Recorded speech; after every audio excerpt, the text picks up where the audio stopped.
Paris, 4-2 contre Marseille. Tu as vu ce match ou quoi? Ouais, un beau classico, 6 buts pour ce match, c'était sympa à regarder. Moi je trouvais l'équipe parisienne, je suis désolé Salif, mais assez fébrile en défense. Ouais, t'es une mauvaise foi là. Mais par contre, vraiment très réaliste. En attaque, je trouve ça très bon, mais après, en défense, c'était assez fébrile. Moi, je suis pas trop d'accord. J'ai J'ai trouvé une équipe bien équilibrée. Elle savait où elle allait. Ils ont été pris à la gorge en fin de deuxième mi-temps. Ils ont bien su réagir. Moi, je l'ai vu dès le départ. Dès qu'ils ont marqué leur premier but, je savais qu'on sentait une égalisation et je savais que Marseille allait pousser et mettre un pied. Ça c'est logique parce que Paris ne sait pas tenir un score. Ça fait des années que ça dure et même moi, le premier but de Waro, je me dis bon, 9ème minute, il en reste 80 à tenir, ça va être difficile et Marseille reste marqué. Moi, j'étais bien l'équipe sereine en défense. Pour moi, ça s'annonçait qu'ils allaient marquer. Non, Bouillon fait une erreur, ok, un petit peu avec Landreau, pas assez de communication, ils prennent un but, mais de là, ils ont été fébriles. Moi, je suis d'accord avec Erwan parce que je trouve que pendant tout le match, Marseille a eu le pied sur le ballon. Donc ça s'est bien vu au niveau de la position de balle. Je sais pas, Marseille. Ouais, mais il faut oublier que Paris joue à l'extérieur aussi. Je suis d'accord, mais Marseille a eu pas mal d'attaques, enfin d'occasions loupées, mais. C'est la meilleure attaque du championnat. On n'a pas eu autant que ça. Enfin, on a eu 4 et a porté les 4. Je suis d'accord, mais Marseille c'est quand même la meilleure attaque du championnat, donc c'était logique que ce soit eux qui jouent le jeu. Ils sont chez eux, c'est un gros match, c'était normal que ce soit eux qui attaquent. Paris a un petit peu attendu, ils ont défendu, ils ont joué en contre. Et voilà, ils ont 6 occasions, 4 buts.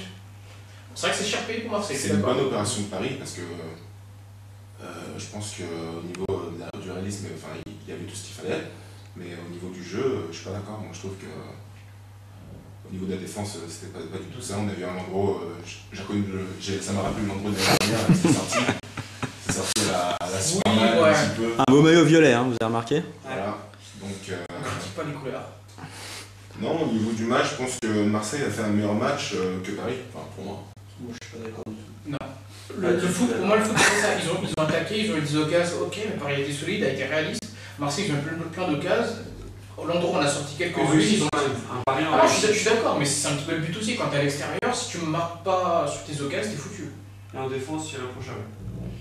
Non, pas vraiment. Je pense que les latéraux étaient bons. Dans l'axe, Camara fait le boulot. Bourillon, c'est un petit peu moins faible, je suis d'accord. Il n'a pas été très bon depuis qu'il est à Paris, peut-être un peu en fin de saison dernière.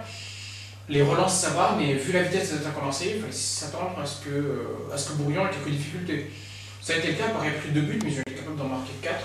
Alors qu'on critiquait un petit peu le manque d'apport offensif de certains joueurs. Waro, par exemple, qui était critiqué, qui m'a doublé. Il vous a fait rêver, Waro, hier soir? Pas du tout. Pour moi, il était au bon endroit, au bon moment. Je pense que le premier but, Mandanda ne pouvait rien faire parce que. Il était au bon endroit, mais sinon, il avait été exceptionnel. Pour moi, l'homme du match. Encore une fois, je suis d'accord que c'est lui l'homme du match, mais je pense qu'il y avait. Il t'a fait rêver, toi, Sam? Pas rêver, mais je pense que c'est un joueur d'avenir. Il est jeune, il ne faut pas oublier qu'il arrive de Ligue 2. Il s'impose à Paris. Il a 24 ans, quand même. Il s'impose à Paris, dans la capitale. Je pense qu'il y a plusieurs joueurs qui ont essayé de tenter leur chance à Paris qui n'ont pas réussi, surtout à Son match d'hier, non, mais il ne faut pas oublier d'où il vient. Et après, sur le match d'hier, je suis désolé, tu vas jouer au stade Vélodrome, tu marques 2 buts, même s'il est là au bon moment, un attaquant c'est ça. Ce qu'on lui demande, il a fait ce qu'on lui a demandé. Un attaquant c'est ça, il a marqué 2 buts et il défend. Je pense qu'à Marseille, il y avait le meilleur joueur que lui. Par exemple, Chiro qui a fait un très gros match hier. C'est pas le même poste. C'est pas le même poste, mais voilà, pour moi c'est. Mais après, c'est l'apport que tu amènes dans le jeu aussi. Chiro était bon, mais Waro était décisif. Il a pas été exceptionnel. Nyon ne défend pas comme un Waro. C'est pas le même jeu. Il a fait ce qu'il avait à faire et même plus, je pense. Il a mis 2 buts, il a pesé dans le jeu, il a défendu, il a fait ce qu'il avait à faire. Il a pas fait rêver comme Ronaldinho il y a quelques années qui a mis un triplé au Vélodrome. C'est pas le même jeu, c'est sans chichi, mais c'est efficace. Je pense que c'est ce qu'on lui demande, il l'a bien fait. Moi je pense que je suis d'accord. Il rejoint Benzema au classement meilleur. Ouais, il est meilleur buteur.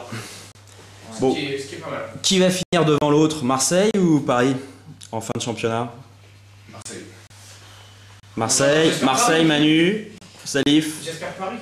Parisien jusqu'au bout. Ouais. Non, Marseille, je trouve Paris trop fragile. Moi j'espère Paris aussi, parce que c'est pas le Parisien qui parle, c'est plutôt l'anti-Marseillais qui parle.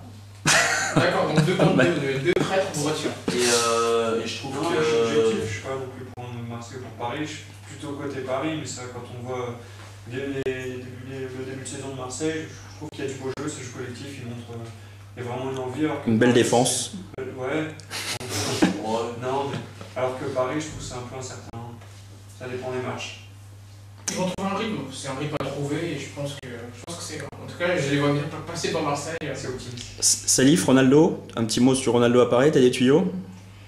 Des tuyaux, pas vraiment. Je pense qu'il y a apparemment une envie des deux côtés qui date d'un petit moment. Il y a le professeur Roland qui est au PSG qui a soigné Ronaldo plusieurs fois.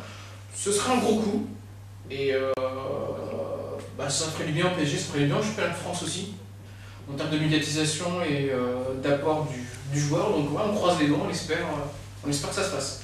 On va diffuser la photo de Ronaldo sur son lieu de vacances quand même pour montrer un petit peu l'état de forme du joueur. Hein.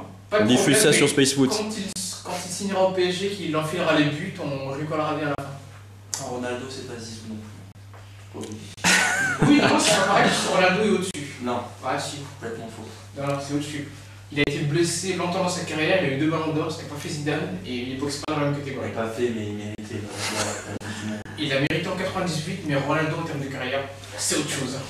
Niveau blessure. Paris-Marseille joue contre qui cette semaine? Il y a des matchs mercredi. Toulouse pour le PSG et l'OM. Tant qu'ils perdent, c'est essentiel. On en parle sur Spacefoot cette semaine, donc des matchs de la 11e journée. Rendez-vous jeudi. À jeudi. À jeudi. Non,